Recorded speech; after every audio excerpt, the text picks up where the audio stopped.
সরেওতে অজগর, অজগরটি আসছে তেরে, সরেয়াতে আম, আমটি আমি খাবো পেরে। কুরাইশ নিউজের পর্দায় সবাইকে স্বাগতম, সাথে আছি আমি রফিকুল ইসলাম। কথা হচ্ছিল বাংলাদেশের শিক্ষা ব্যবস্থা নিয়ে। 1996, 2012 কিংবা 2021 এত পরিবর্তন কেন, অথবা চারটি শিক্ষা ব্যবস্থা বাংলাদেশে যেভাবে চলছে কেন চলছে? সকল প্রশ্নের উত্তর একজনের কাছ থেকে জানবো, বিশেষজ্ঞের মত নিয়ে। আমাদের আজকের আয়োজন শিক্ষা ব্যবস্থা প্রয়োজন কি নতুন ভাবে?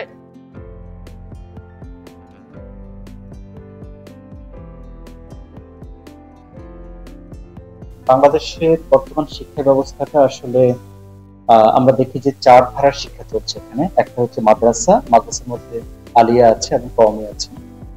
আরেকটা হচ্ছে বাংলা মিডিয়াম, যেটাকে আমরা বলছি। এর মাঝে আবার বেঙ্গলি ভার্সন আছে, ইংলিশ ভার্সন আছে, ইংলিশ মিডিয়াম আছে। তো আমরা দেখছি ইন টোটাল এখানে 4 থেকে 5 ধারার শিক্ষা ব্যবস্থা। তো এটা আমি যদি পৃথিবীর অন্য দেশের সাথে কম্পেয়ার করি, ইউরোপ কিংবা আমেরিকা, আপনি এইরকম 4 ধারার শিক্ষা ব্যবস্থা পাবেন। তো আমি মনে করি এই 4 ধারার শিক্ষা ব্যবস্থাকে কিভাবে একটা সমন্বিত শিক্ষা ব্যবস্থার আওতায় আনা যায় সেটা ভাবতে হবে। এবং আমরা একটু দেখছি যে যারা ইংলিশ মিডিয়ামে পড়ছে তারা একটু প্রিভিলেজ ক্লাস, আবার যারা মাদ্রাসা ব্যাকগ্রাউন্ডে পড়ছে তারা আটাই প্রিভিলেজ, যারা বেঙ্গলি মিডিয়ামে পড়ছে এর মাঝেও আবার একটা হায়ারার্কি দেখছি, যারা বেঙ্গলি ভার্সন ইংলিশ ভার্সনে পড়ছে। তো আমি মনে করি যে আমাদের যারা রাষ্ট্র ব্যবস্থায় আছে, সরকারে আছে বা আসবে, তাদেরকে এই উদ্যোগটা নিতে হবে যেন আমাদের শিক্ষা ব্যবস্থাকে একমুখী করা যায়। তো সেটা একটা আমার প্রস্তাব থাকবে। মাদ্রাসা, কওমি কিংবা সাধারণ অথবা ব্রিটিশ কারিকুলাম, চারটি শিক্ষা ব্যবস্থা চলছে বাংলাদেশের শিক্ষা ব্যবস্থা। তবে অনেকের মধ্যে প্রশ্ন, কেন একটি শিক্ষা ব্যবস্থা নয়? আমরা জানবো, চলুন শুনে আসি বিশেষজ্ঞের মতামত। আমরা আসলে এখানে কোয়ালিটি এডুকেশন প্রোভাইড করতে পারছি না।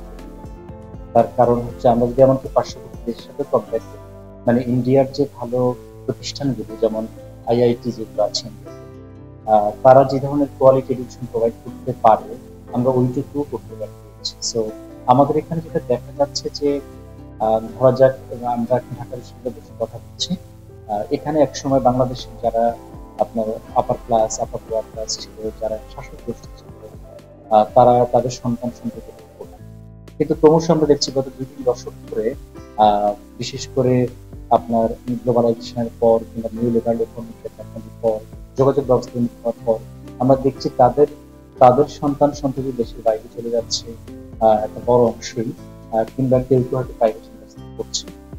তো তার ফলে যেটা হচ্ছে পাবলিক বিশ্ববিদ্যালয়গুলো শাসক গোষ্ঠী যে সুনজর আগে ছিল, অ্যাটলিস্ট তাদের সন্তানদেরকে এডুকেটেড করার জন্য তারা যে ধরনের শিক্ষা প্রতিষ্ঠানকে তৈরি করতো, সেই ব্যাপারটা ধীরে ধীরে ক্রমশ হচ্ছে।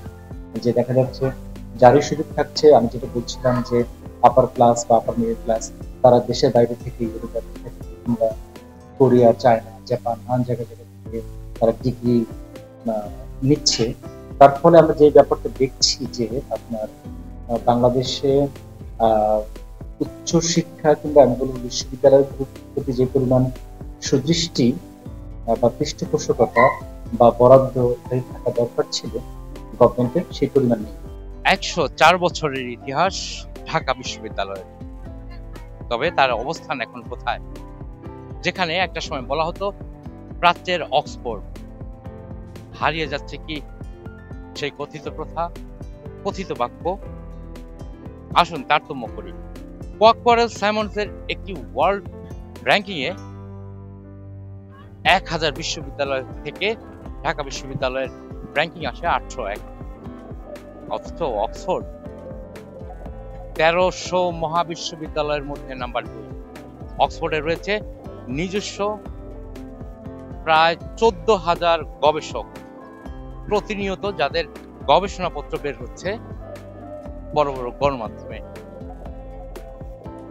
একই সাথে অক্সফোর্ড থেকে বের হওয়ার পরে ন্যূনতম স্নাতক শেষে যে কোনো স্টুডেন্টের 3 মাসের মধ্যে চাকরি সম্পন্ন।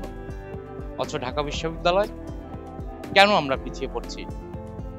উত্তর খুঁজবো বিশেষজ্ঞের মতে। গ্র্যাজুয়ালি এখন এই মুহূর্তে সারা দেশে 100টার উপরে বিশ্ববিদ্যালয় প্রাইভেট পাবলিক মিলে, এবং আমি আগে বলছিলাম যে একটা বড় সংখ্যক স্টুডেন্ট যারা প্রিভিলেজ ক্লাস থেকে আসে, তারা দেশের বাইরে চলে যাওয়ার সুযোগ হয় ইউরোপে, আমেরিকা কিংবা মানে ধনী বিশ্বে। তারপরে যেটা হয়েছে, এখন গ্লোবালি একটা গ্লোবাল কম্পিটিশনের মধ্যে পড়ে গেছে ঢাকা বিশ্ববিদ্যালয়। একটা হচ্ছে লোকাল কম্পিটিশন অ্যামং 100 ইউনিভার্সিটিজ, আর একটা হচ্ছে গ্লোবাল কম্পিটিশনের মধ্যে, যে কম্পিটিশনটা আজ থেকে 20-30 বছর আগে আমরা এইভাবে দেখি। শিক্ষা নীতিমালা কিংবা শিক্ষা ব্যবস্থা যুগ উপযোগী করে বাস্তবায়নের জন্য শুধু অবকাঠামোগত নয়, অন্যান্য আনুষঙ্গিক পরিবর্তন অবশ্যম্ভাবী। একই সাথে এ খাতে প্রতি বছর প্রায় 6% বাজেট বরাদ্দ রাখা উচিত বলে মনে করেন শিক্ষকেরা। সেই সঙ্গে স্যারের কণ্ঠে কণ্ঠ মিলে বলতে চাই, একটি শিক্ষা কমিশন একান্ত প্রয়োজন। দর্শক, আপনি আপনার যে কোনো দুর্ভোগ কিংবা অভিযোগ জানাতে পারেন আমাদের 01533332865 নম্বরে। কুরাইশ নিউজ পৌঁছে যাবে আপনার দোরগোড়ে। এখনকার মতো বিদায় নিচ্ছে আমি রফিকুল ইসলাম। সুস্থ থাকুন, ভালো থাকুন, দেখতে থাকুন কুরাইশ নিউজ।